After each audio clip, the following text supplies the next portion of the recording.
আজকের দিনে আমাদের সাথে এরকম হবে আমরা কখনো ভাবিনি।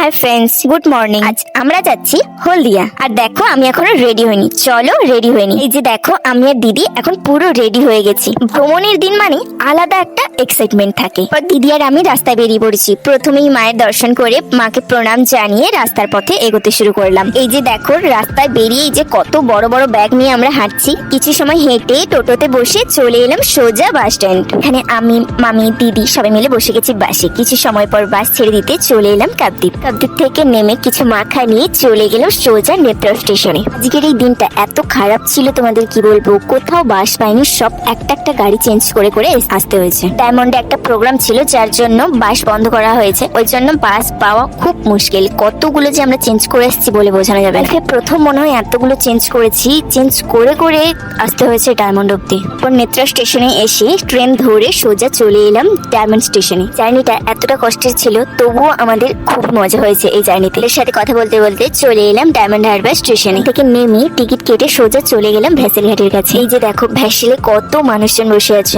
যেহেতু অনেক সকাল সকাল বেরিয়েছি তাই জন্য খুবই খিদে পেয়েছিল, তাই এখানে নিয়ে নিয়েছি মশলা মুড়ি। ওই যে দূরে দেখো কত বড় জাহাজ দেখা যাচ্ছে। ভ্যাসেল থেকে নেমে বাস ধরে সোজা চলে এলাম দিদির বাড়িতে। আমার এই ছোট্ট জার্নিটা কেমন লাগলো অবশ্যই কমেন্টে জানিও। দেখা হচ্ছে নেক্সট মিনি ব্লগে।